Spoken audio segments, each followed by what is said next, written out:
E hoje nós vamos falar sobre Dharma. Você sabe o que significa esse termo? Qual que é a ideia que ele representa?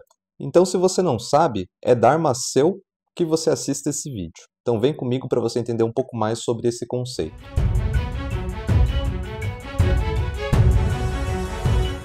Bom, e como de costume, vamos começar pelo significado da palavra Dharma. E assim como eu citei no vídeo sobre Karma, existem compreensões diferentes desses termos de acordo com a vertente religiosa ou filosófica.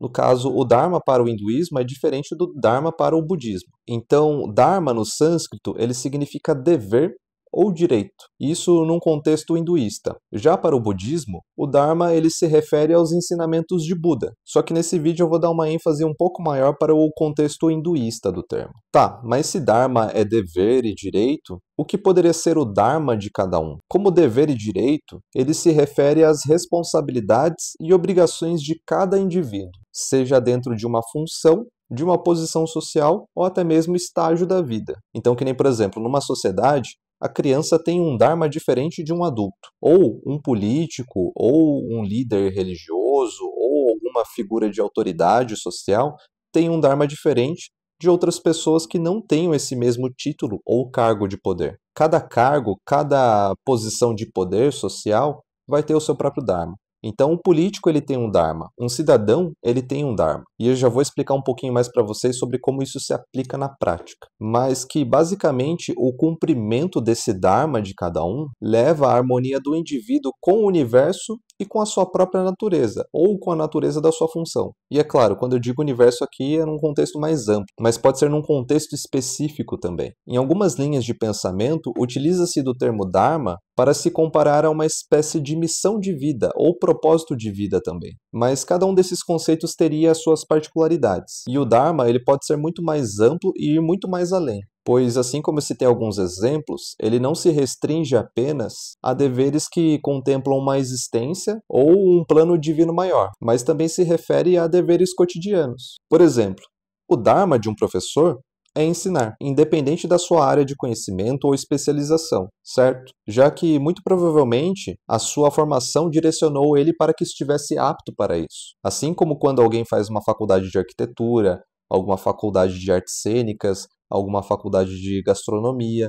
Então, o Dharma daquela pessoa, após se formar, é exercer aquela função. E no caso do professor, a partir do momento em que ele entra na sala de aula, os alunos terão o direito de cobrá-lo para que ensine sobre a sua disciplina de domínio, seja matemática, química, física, língua portuguesa ou qualquer outra área, ou qualquer outra disciplina. O Dharma de uma enfermeira é cuidar dos seus pacientes, porque a sua formação determinou que aquela fosse a sua função. E é claro, ela pode subir de cargo, exercer outras atividades ali, mas é só a título de exemplo. E um político.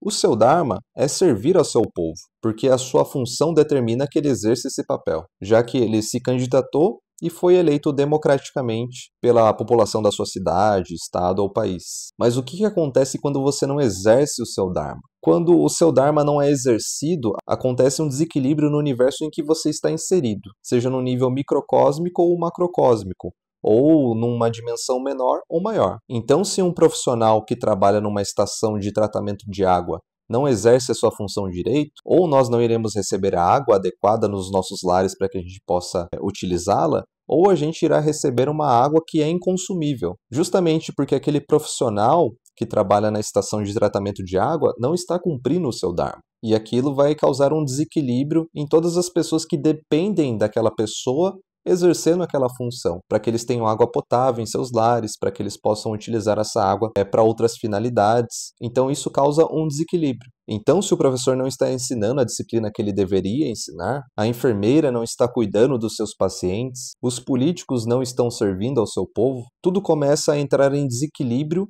e gerar transtornos, tanto para as pessoas que estão nessas funções, tanto quanto para as pessoas que são afetadas por elas. Mas se a gente estender isso também para um propósito maior, comparado ali a uma missão de vida, por exemplo, a uma verdadeira vontade, a uma grande obra, a um propósito de vida, o nosso Dharma nesse contexto seria nos alinharmos com a nossa verdadeira natureza e com o universo, através da nossa função no cosmos, dentro daquele plano divino que foi reservado para nós. E realizar o nosso Dharma resulta numa realização plena, não somente realização plena de nós com nós mesmos, mas também do nosso meio. E assim como o professor tem os seus desafios que só um professor tem, a enfermeira tem os desafios que só uma enfermeira tem, um político tem os seus desafios que só um político tem, cada indivíduo, de acordo com o seu papel e dever, vai ter os seus desafios que competem à sua função. E algumas pessoas confundem esses desafios com o que popularmente as pessoas chamam de karma.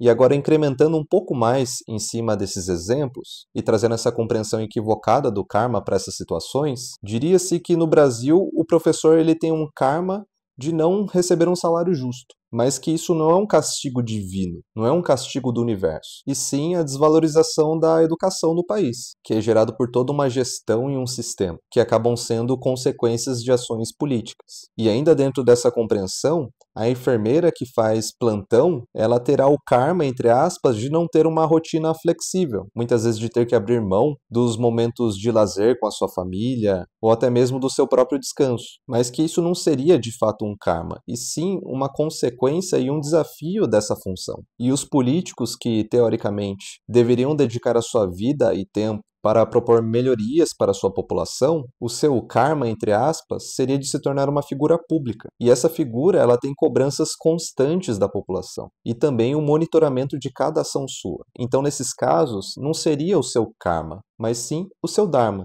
que são os desafios das suas funções. E para não ter interpretações equivocadas, o dharma também não diz respeito somente aos desafios de cada função, tá bom? Ele se trata ali do ônus e bônus, e que cada função, cada dever e cada direito tem. Então, todos os deveres e funções têm o seu ônus e o seu bônus. E o ônus também não necessariamente é um castigo, não necessariamente é um desafio, mas sim um preço a ser pago para cumprir determinada função, assim como todas as funções têm. Então, abraçar o seu dharma é viver a sua função e dever com o universo, ou com o seu meio, e lidar com os aspectos positivos e negativos disso. E aí, o que você achou? Era isso mesmo que você entendia por dharma ou não? Deixa aqui nos comentários. Se você gostou desse vídeo, deixa o seu like, se inscreva nesse canal e compartilha com outras pessoas que se interessam também por esses assuntos. Muito obrigado e até a próxima.